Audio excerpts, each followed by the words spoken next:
Okay, let's try one last thing. Now, I've already shown you a few things, and I admit I had a hand in them. I can take some credit for them. But this one comes down to you. In fact, not just you, it comes down to your imagination. This will work or not work based on how strong your imagination is. Now, along with the deck of cards, we're also going to use a blindfold. Now, don't worry. At first, you can see it's a fancy, very fancy paper blindfold. I'm not going to blindfold you. I'm actually going to blindfold the pack.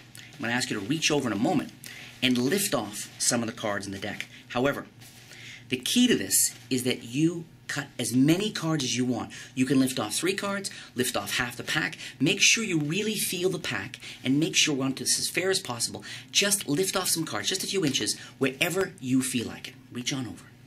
Wherever you feel like it. You're sure, right there. Okay, I'm going to let you take a peek at the card you cut to. Take a look at it. Remember, keep it in mind.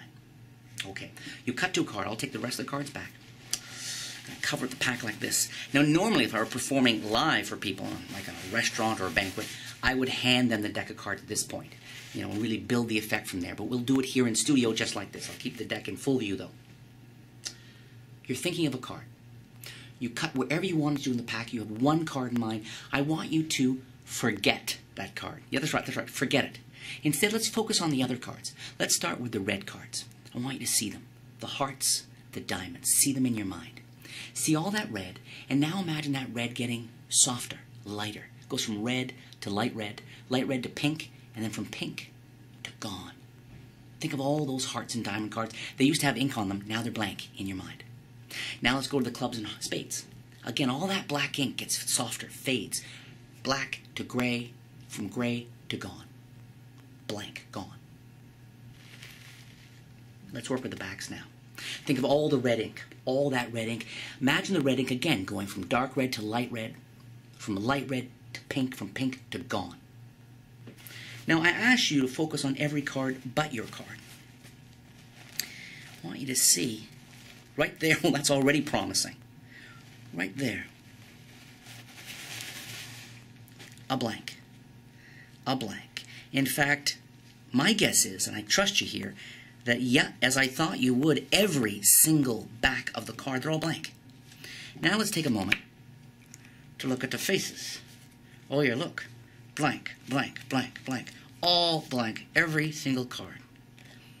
Except for one card, which I'm pretty sure is the one card you had in mind. And what makes this such a strong closing effect, apart from the drama, apart from they can cut the pack anywhere they want, what makes it so strong is at this point I can hand out literally every single card in the pack and they can be closely examined. Reputation-making magic is about images. It's one of the keys to really creating magic that people will hold on to in their brains for a long time. Images. And this image alone, I mean, lay people have never even seen a single playing card. It's clearly a playing card with the corners and that's blank on both sides. This is a strange thing. If they found this on the sidewalk and picked it up, they wouldn't know it was a playing card. But they would know that it seems strangely glossy, that like there's something a little odd about this. The fact that you have an entire pack at the end that you can hand out, this image alone, when they unwrap the paper napkin, because I always have them do it at the end, and I don't always use a paper napkin, incidentally. You can use a paper napkin. I've used a sheet of newspaper. I've also borrowed a sweater from someone and just draped the sweater if it's not too thick, skiing sweater. If it's just a light sweater or someone's jacket, even can drape it over. They can cut the pack through that. So you can incorporate that. It's one of these things that has a lot of flexibility. I've done this close-up, done this stand-up, because this, again, I mean, you can see this from probably, you know, certainly 100 yards away. You can see the cards are totally blank.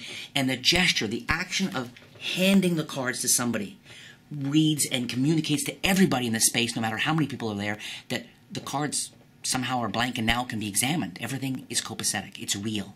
The magic, the mentalism, it's real. This is a combination of magic and mentalism, of course, because what happens is magical, but the whole thing happens in their brain. And I really focus on that. It's so much fun. As a closer, this is just like very hard to beat, because it takes all the focus from you and puts it on them, puts the onus on them. They do everything. And the core to this, the inspiration behind this whole effect, was this force. That there's a technique involved with this. Very old idea that not a lot of magicians know. Because what you need to know, though, as magicians, as someone considering using this, is first, there is literally no real sleight of hand, number one. Number two, the pack works with any poker-sized deck in the world. I don't care what brand you love. Any brand of poker cards you use, you can incorporate those cards with the special deck. That's something you need to know. It's not just with Bicycle brand. I mean, I love Bicycle. I use Bicycle for lots of reasons. But whatever cards you can use with this special deck. As for the very special technique that does the force, you need to know that they can cut the cards anywhere they want. I'm not using some sort of pinky force on the cut or forcing a cut. They can lift 4 cards. They can lift 40 cards. Free choice. And that's really important. Really important with this. They can cut the cards anywhere they want, and yet, you know, you're in total control the entire time. It's an awesome, awesome force. When I first came across this force years ago, my brain sort of said, okay, what's the best way to squeeze the most magic out of this technique? And this is definitely it.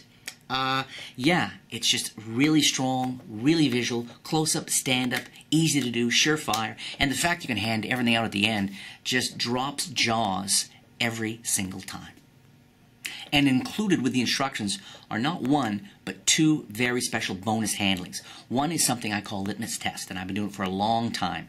And it's a little bit of sleight of hand, real basic stuff. It's, I think, a really inspired structure, again, about having a card go from blank to face to back, and it's all with a thought of card. And I've been using that for a long, long time. It's a great opening effect, actually. While this effect, Brainwash, is actually a great closing effect, litmus is a great opening effect. Really perfect for walk around, perfect for banquets.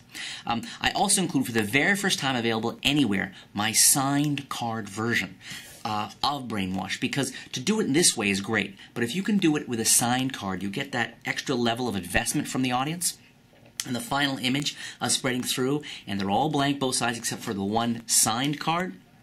I don't think it makes it a better effect necessarily, but it's a great option to have, particularly in those shows, those really special shows where you want to take everything to that next level, right? I mean, there's something about having a signed card that so often takes the magic up a notch or two because of the visuals and because of the emotional investment and all that stuff. So both those bonus effects come complete with Brainwash.